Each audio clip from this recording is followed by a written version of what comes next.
बताइएगा मोटरवे किसने बनाई? मियाँ साहब ने बनाई है। मैं कहा मुबारक हो, आपकी मोटरवे गिर हुई है। इस बात पे, इन सवालात पे अब एक बंदे से सवाल करिए, उसको जवाब नहीं आ रहा, पीछे वाले ताप चढ़ी है, वो पीछे कही जा रहा है इसने वीडियो से पैसे लिए हैं, मुझे मारने को पड़ा आगे। और मैंने अगर वीडियो अगर आप दिखाए, मारने को पड़ा, गाली दी, मैंने अपने डिफेंस में बाजू आगे की और मैंने कहा मैंने आपका मुंह तोड़ देना है। वहां पर भी मैंने आप कहा तू नहीं कहा, और उसने आगे से क्या तू नून लीग के हल्के च खड़ी है। बहुत सारे लोगों ने सवाल किया आप दुपट्टे के बगैर गई हैं, ये इसलिए हुआ है क्या उमर दराज गोंदल दुपट्टे के बगैर गया था वहां पर? मतलब ये कि अगर कोई खतून वहां पर खड़ी है, सवाल कर रही है और आपको उसका जवाब नहीं आता और आप इस तरह से जो है वो करें, फिर मैंने कहा मैं कि सारे बेगैरत है। नाज़रीन अस्सलाम वालेकुम, मैं हूं राना सैफ और आप देख रहे हैं रज़ा न्यूज़। पाकिस्तान में सहाफ़त और सियासत जान जोखों का काम है। सहाफ़ी को ख़बर की तलाश में ऐसे हालात में और ऐसे मकामात पे भी जाना पड़ता है जहाँ पे जाना मुनासिब नहीं होता। इसी असना में हमारे साथ पाकिस्तान की एक नामवर सोशल मीडिया एक्टिविस्ट और आजकल तो पाकिस्तान की सोशल मीडिया पे और सहाफ़त में उनका अच्छा खासा नाम है, मैम कंवल हमारे साथ मौजूद हैं। इन्होंने लास्ट टाइम ठोकर न्याज बेग में मुस्लिम लीग नून का एक जलसा अटेंड किया। आपने वहाँ पे नए पाकिस्तान की वीडियो देखी होगी जिसमें मुस्लिम लीग नून के कारकुनान जो थे उन्होंने इनके साथ बदतमीज़ी की। वो वीडियो तो आपने देखी, लेकिन उस वीडियो से पहले और बाद के जो मुहर्रिकात थे और बाद के जो वाक़यात जो इनके साथ पेश आए हम उनसे बात करते हैं। अस्सलाम वालेकुम मैम। जी वालेकुम सलाम। मैम वीडियो तो नाजरीन ने सोशल मीडिया पे आपकी देख ही ली है, उस वीडियो से पहले क्या हुआ था?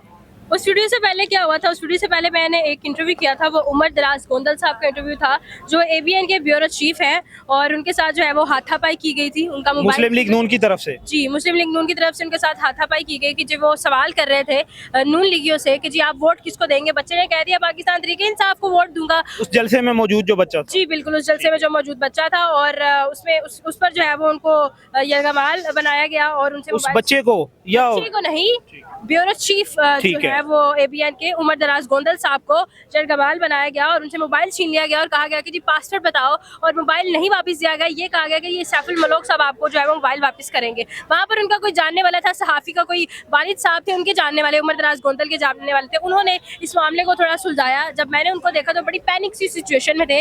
मैंने उनका इंटरव्यू किया और मैंने उनसे पूछा, उन्होंने कहा कि जी मैं तो सुबह से आके कवरेज कर रहा हूँ और मैंने ये सवाल किया, मैंने कोई गलत सवाल नहीं किया। मैंने कहा ठीक है, उनका इंटरव्यू किया, मैं आई और मैंने अपना प्रोग्राम शुरू कर दिया। जितने डिस्टेंस पे आप खड़े इतने डिस्टेंस पे एक भाई मौजूद थे, मैंने उनसे गुफ्तगू शुरू कर दी कि जी नून लीग की कारकर्दगी भी आप बताएं कि जी मियाँ साहब वापस आ रहे हैं, आके वो क्या महंगाई की शरह को कम करेंगे, अगर नवाज शरीफ, शहबाज शरीफ और मरियम नवाज में से एक को चुनना हो तो किसको वज़ीर आज़म चुनेंगे। इस तरह के मैं सवाल करी थी। मैंने कहा नून लीग जो बड़े मशहूर है नून लीगी कि बिरयानी की प्लेट पे बिक जाते हैं, तो क्या ऐसा? जलसे में मौजूद लोगों से आपने ये सवाल किया? मैंने कहा कि इसमें कितनी सदाकत है, आप यहाँ पे नून लीग को सपोर्ट करने हैं, इसमें कोई सदाकत है ये नहीं है? या आप लोग नजरिए की बुनियाद पे आए हैं? जी बिल्कुल, ये मेरा सवाल था, गलत सवाल तो नहीं था। सहाफ़ी का हक बनता है, ये सवाल जायज था?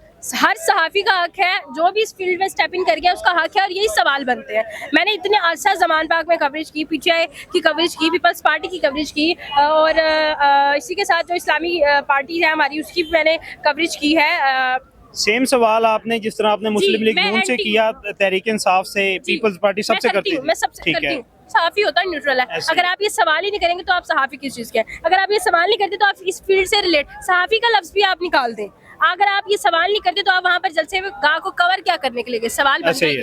फिर मैंने कहा कि जी अच्छा, वो कहते हैं कि जी आपके इमरान खान के जलसे में। मैंने कहा आप क्या होता है? उन्होंने आपके साथ जोड़ दिया, मैं मीन सहाफ़ी के साथ जोड़ दिया इमरान खान। आपके इमरान खान के जलसे में जो है वो लड़कियां मेकअप करके आती हैं, डांस करती हैं, ये करती हैं। मैंने उस सवाल का जवाब देना मुनासिब नहीं समझा क्योंकि मैं नून लीग के जलसे में खड़ी थी। मैंने इमरान खान की रिलेटेड कोई बात नहीं की। मैंने सवाल किया काउंटर कि अच्छा आपके मियाँ साहब ने क्या किया? दसो आधे मियाँ साहब ने, हमारे मियाँ साहब ने जी मोटरवे बनाई है, मेट्रो बनाई है, हमारे मियाँ साहब ने ये किया है, वो किया है। मैंने कहा अच्छा बताइएगा मोटरवे किसने बनाई? मियाँ साहब ने बनाई है। मैं कहा मुबारक हो, आपकी मोटरवे गिर हुई है। इस बात पे, इन सवालात पे अब एक बंदे से सवाल करिए, उसको जवाब नहीं आ रहा, पीछे वाले ताप चढ़ी है, वो पीछे कही जा रहा है इसने वीडियो से पैसे लिए हैं। अच्छा, वो जिंदे बंदे जेड़े बंदे को तुसी सवाल पूछ रहे थे उनके पीछे जेड़ा खलोता सी ओने ये गल की? हाँ जी, तो मैंने उसकी तरफ माइक कर दिया। मैं कहा हाँ जी बोले, बताएं। इमरान खान को उसने गाली दी, ठीक है, मैंने उसको अभी कोई रिएक्शन नहीं दिया क्योंकि मैं चाहती नहीं थी कि ऐसा लगे कि मैं किसी पार्टी के हक में हूँ, ना मैं थी। मैंने उस पर भी कुछ नहीं कहा और मैंने माइक फिर उसकी तरफ कर दिया। हाँ जी बोले। लोग बात करना चाह रहे थे, मेरे हाथ में माइक था कि मैं भी बात करूँ, मैं भी बात करूँ, मैं भी बात करूँ। एक बंदा था, पूरा ग्रोह बन गया, ग्रोह उन्होंने बना लिया, बातचीत जो है वो मजीद चलती। ये जो ग्रोह में लोग थे ये सारे मुस्लिम लीग नून से मुल्हिका थे? जी बिल्कुल, उसी से थे। और फिर उसने मुझे गाली दी और मुझे मारने को पड़ा आगे। और मैंने अगर वीडियो अगर आप दिखाए, मारने को पड़ा, गाली दी, मैंने अपने डिफेंस में बाजू आगे की और मैंने कहा मैंने आपका मुंह तोड़ देना है। वहां पर भी मैंने आप कहा तू नहीं कहा, और उसने आगे से क्या तू नून लीग के हल्के च खड़ी है, तेन नहीं पता तू कितने खलोती है, तू नून लीग के हल्के च, मतलब आप बदमाशी करेंगे, आप एक खातून को ऐसे कहेंगे। उससे भी पहले मुझे बैड टच किया गया और मैंने कहा, ये वीडियो में आप देख सकते हैं, मैंने उनको कहा कि जी आप सुकून से खड़े नहीं हो सकते।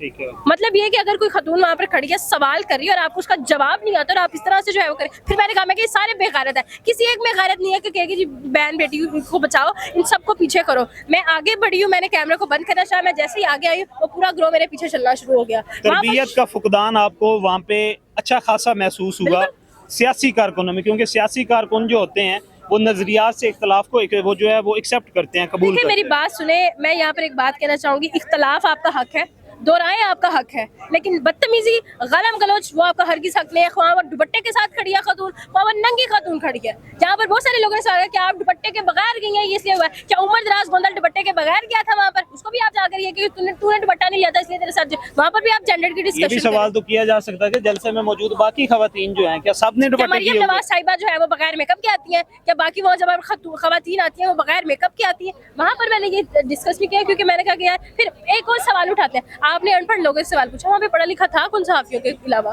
कोई भी पढ़ा लिखा नहीं था, और मैं करती किससे? ये जब मामला ये सारा मामला बन गया उसके बाद इसका इख्तिताम कैसे हुआ, किस बंदे ने या किसने जाके? ये कि मैंने जब बिल्कुल मैं एंड हो गई, मैं भी बहुत ज्यादा पैनिक हो गई थी टू बी वेरी ऑनेस्ट, तो फिर मैंने जो है वो अपने कैमरामैन को, ये वीडियो में भी है, इशारा किया कि जी कैमरा बंद करते हैं। कैमरा बंद हुआ, मेरे साथ एक और मेरे टीम के जो है वो भाई मौजूद थे, वो मेरे साथ ही कवरेज करने के लिए गए थे, वो भी उतनी देर में वहाँ से दौड़कर आ गए। जब उन्हें पता चला तो उन्होंने जो है वो आगे बाजू किया, मुझे प्रोटेक्ट किया, मुझे आगे लेकर गए, दूसरा भाई भी आ गया। उन 4 लोग सिर्फ मेरी टीम के बंदे थे जो मुझे वहाँ पर प्रोटेक्ट करने वाले थे। वहाँ पे कोई दूसरा नूलिगी नहीं आया, किसी में गैरत नहीं जागी, ठीक है। उन लोगों ने मुझे साइड पर लेके गए और वो तकरीबन पीछे खड़े होकर आधा घंटा गालम गलौच करते रहे। दोबारा उन्होंने जो अब्यूजिव लैंग्वेज जो है वो इस्तेमाल, उसका सिलसिला जारी था और वो इस तरह से वो करते रहे। और फिर जो है वो मैंने उनके ऑर्गेनाइजर से मिलना चाहा, मैं उनके ऑर्गेनाइजर के पास गई, दूसरे चैनल का मैंने उनसे बाकायदा इंटरव्यू किया। मैंने कहा आपने ऑर्गेनाइज करवाया और ये नहीं, हम खोखर बरादरान से बात करेंगे। ट्विटर पे इस वक्त ये वीडियो जो है वो पूरा एक ट्रेंड बन चुकी है, सोशल मीडिया पे ये वीडियो वायरल है, हर बंदा इस बारे में बात कर रहा है, मरियम नवाज तक ये वीडियो पहुंच चुकी है। लेकिन मुझे बहुत ही ज़्यादा अफसोस है कि अभी तक कोई एक्शन नहीं लिया गया। इसका मतलब ये है कि ये सब कुछ मरियम नवाज की माँ पर हुआ है कि ये वहाँ पर मौजूद थी, किताब करी थी, खुद ये विमेन एम्पावरमेंट की बात करती है, ह्यूमन राइट्स की बात करती है। अब ये अंधी है, इन्हें नजर नहीं आ रहा कि क्या हुआ, न जाने कितनी खवातीन के साथ ऐसे होता है, वो बेचारी सामने नहीं आती कि ये हमारी इज्जत में दाग ज्यादातर वो लोग जो आपको ये महसूस तो होगा जो कि नून लीग से उनकी कारकर्दगी के हवाले से बात करते हैं, चाहे वो मेल हो चाहे वो फीमेल हो और चाहे वो न्यूट्रल सहाफ़ी, जितने भी आजकल सोशल मीडिया पे चल रहे हैं मैक्सिमम न्यूट्रलिटी की तरफ ही जाते हैं। सहाफ़ी का मतलब ही यही होता है और वो हर एक को यही समझते हैं कि पाकिस्तान तहरीक इंसाफ से ताल्लुक़ है। ऐसी बात नहीं है, जो उनको ये लगता है कि जो हक और सच की बात करता है वो पाकिस्तान तहरीक इंसाफ का है। तो मैं कहती हूँ लगता रहे, अच्छी बात नहीं, ऐसे ही है, लगता रहे। और मैं अभी भी यही कहूँगी कि मैं किसी पार्टी के हक में नहीं हूँ। जिस पार्टी के साथ मुझे जोड़ा गया है, मेरा तो वोट भी अभी इस साल ही बना है तकरीबन 2022 में, अभी तो वोट आएंगे। अभी वोट कास्ट नहीं किया? वोट मैं भाई अभी इतनी सी तो बकरी गाले अभी मैंने मतलब अभी तक किसी बंदे को वोट डाला ही नहीं, क्योंकि जब मेरा आईडी कार्ड बना उसके बाद अभी तक इलेक्शन ही नहीं हुए। मतलब ऐ तो ਅਸੀਂ कह सकते हैं कि ਤੁਸੀਂ ਕਿਸੇ ਨੂੰ भी वोट नहीं दोगे? नहीं दोगे, मैं नहीं दवांगी। जो यही सूरत हाल रहेगी, जरा पीछे बैठ के कंट्रोल कर रहे हैं ना, वो सामने आ जाए, दे दूंगी। ये नाज़रीन हमारे साथ मैडम कंवल मौजूद थी। अब सहाफ़ी जो होता है उसकी तलाश होती है खबर क्या होती है कि एक गैर मुतलका वाक़या जो होता है उसको हम खबर कहते हैं। और ये तमाम सियासी जमातों के जो कारकुनान हैं उनसे हमारी ये रिक्वेस्ट है कि कोई भी सहाफ़ी अगर आपसे सवाल करता है, सियासत में इख्तलाफ राय होता है, आप इख्तलाफ राय को कबूल करें। कारकर्दगी के हवाले से हमेशा सहाफ़ी जो है वो सवाल करते हैं, किसी भी सियासी जमात का कोई चाहे रहनुमा हो चाहे वो कारकुन हो, तो तमाम कारकुनान को, तमाम रहनुमाओं को तहम्मुल से काम लेना चाहिए और हक़ और सच की जो आवाज़ होती है, जो हकीकत होती है, उसको कबूल करना चाहिए। आने वाले दिनों में देखते हैं क्या होता है। अल्लाह हाफ़िज़।